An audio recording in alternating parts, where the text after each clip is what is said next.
क्या कसूर। सीमा एक मध्यम परिवार की लड़की थी, जो अपने पिता शांतिलाल, माँ सुमित्रा देवी और उसका एक छोटा भाई अजय सभी एक नगर गांधीपुर में रहते थे। सीमा अपने स्कूल की पढ़ाई खत्म करके कॉलेज की पढ़ाई कर रही थी। वो एक सीधी सादी, भोली भाली लड़की थी। उसकी माँ कहती, हमारी बेटी गऊ है। वो चाहती थी कि उसकी बेटी थोड़ा चंचलाक बने। उसे कॉलेज से घर, घर से कॉलेज, बस इतना ही पता था। वो पढ़ाई में बहुत तेज थी। एक बार जो सुन ले वो उसे याद रहता। कॉलेज की पढ़ाई पूरी हो चुकी थी। वो बहुत अच्छे नंबरों से पास हो गई थी। अब वह जॉब कर पिताजी की जिम्मेदारियों में उनका हाथ बटाना चाहती थी। उसके पिताजी ने भी उसे इजाज़त दे दी थी। वो बहुत खुश हो गई। वो एक प्राइवेट कंपनी में जॉब करने लगी। सब कुछ अच्छा चलने लगा। कंपनी में काम करते हुए 1 महीना पूरा हो चुका था। आज उसकी पहली कमाई उसके हाथ लगी थी। आज वह मन ही मन बहुत खुश थी। उस पहली कमाई से उसने अपनी माँ के लिए एक साड़ी, अपने पिता के लिए एक शर्ट और एक पैंट, अपने भाई के लिए एक जोड़ी कपड़ा लिया और खुशी खुशी घर लौटी। वो मन ही मन सोच रही थी, बाकी बचे रुपए वह अपनी माँ के हाथों में सौंप देगी। इससे माँ बड़ी खुश हो जाएगी। घर आकर उसने सबके गिफ्ट सबको दे दिया। माँ पिताजी उसकी खुशी महसूस कर रही थे। पिताजी ने कहा, सबके लिए तू कुछ ना कुछ ले आई, और तेरे खुद के लिए क्या लाई। इस पर वह हंसने लगे। अभी मेरे पास बहुत ड्रेस है, जब वह खत्म हो जाएंगे तब ले लूंगी, ऐसा सीमा ने कहा।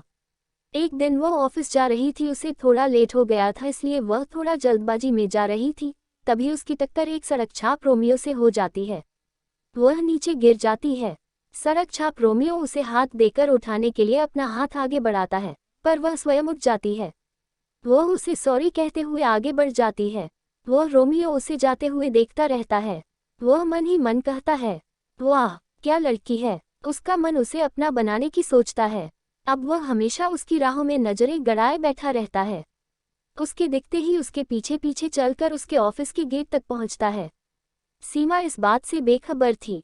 एक शाम वह जब ऑफिस से छूटकर घर जा रही थी, वह रोमियो उसके सामने पहुंच जाता है। अपने प्यार का इजहार कर उसको पूछता है, तुम्हारा क्या ख्याल है मेरे बारे में।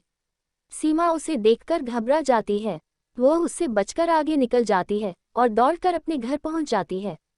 वह घबराई हुई अंदर जाती है। उसकी माँ उससे पूछती है, क्या हुआ बेटी, तुम इतना घबराई हुई क्यों हो। वह आंखें बंद करके एक लंबी सांस लेकर कहती है, कुछ नहीं माँ, बस ऐसे ही।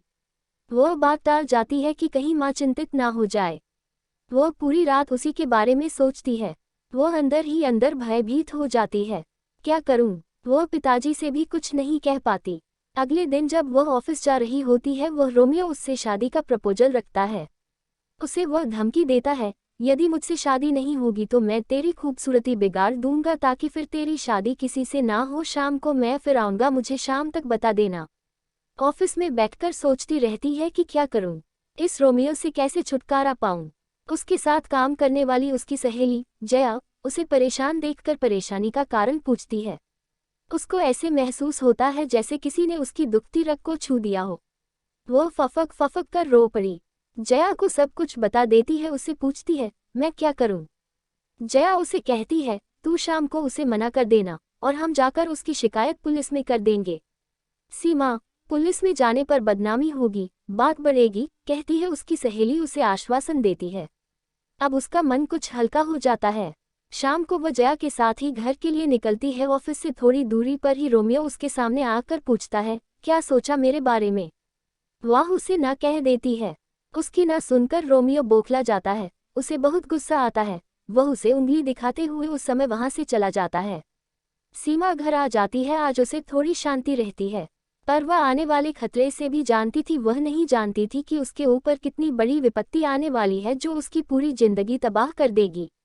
अगले दिन वह घर से ऑफिस के लिए निकलती है। रास्ते में रोमियो बाइक पर सवार उसके आने का इंतजार कर रहा था। सीमा को देख वह उसके नजदीक पहुंचता है।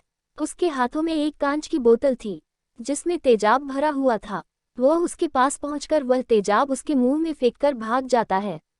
यहाँ वह बुरी तरह चीख पड़ती है। उसका पूरा चेहरा तेजाब से झुलस जाता है। आसपास के लोग उसे उठाकर अस्पताल पहुंचा देते हैं। उसकी एक इनकार ने उसके आने वाली जिंदगी बर्बाद कर दी। उसके ऊपर हमला हुआ, वह भी ऐसा वैसा नहीं, बल्कि वह हमला जो जिस्म के साथ साथ उसकी आत्मा को भी जला दे। शरीर का घाव तो कुछ समय बाद सही हो जाएगा, पर उसका दर्द पूरी जिंदगी दर्द देता रहेगा। उसके माता पिता को जब पता चला तो वे अस्पताल पहुंचते ही उसके चेहरे में पट्टियां लगी थी। अब वह पहले से ठीक थी पर दर्द से कराह रही थी। उसकी माँ उसे देखते ही रो पड़ी। पिताजी को भी बड़ा दुख हुआ। कुछ दिनों बाद उसकी पट्टी खुलनी थी। डॉक्टर उसे इस पल के लिए उसका मनोबल बढ़ा रहे थे, उसे धैर्य दे रहे थे। आज उसकी पट्टियां खुल गई। डॉक्टर ने उसे दर्पण दिखाने से पहले उसे समझा दिया था, तुम्हें धीरज से काम लेना होगा। उसने जैसे ही दर्पण देखा उसके मुंह से भयंकर चीख निकल पड़ी। उसकी शक्ल बिगड़ चुकी थी। सीमा उस दर्दनाक सुबह की एक भयानक कहानी बनकर रह गई थी। उसके पिता ने उसे समझाने की बहुत कोशिश की। उसने अपने पिता से कहा, भगवान ने मुझे ये कैसी सजा दे दी, इसमें मेरा क्या कसूर था। मेरा तो इतना ही कसूर था कि मैंने एक आवारा लड़के को शादी करने से मना कर दिया था। उसने मेरे इस ना के बदले मेरी पूरी जिंदगी बर्बाद कर दी। सीमा उस दर्दनाक पल को याद कर बुरी तरह कांप गई थी। पुलिस ने उस रोमियो को पकड़ लिया और उसे जेल हो गई। सीमा के माता पिता उसे घर ले आए। अब वह इस हादसे से उबरने की कोशिश करने लगी, पर जब भी आईना देखती ये हादसा उसके जहन में याद बनकर रह गया। वह इस हादसे को भुला ही नहीं पा रही।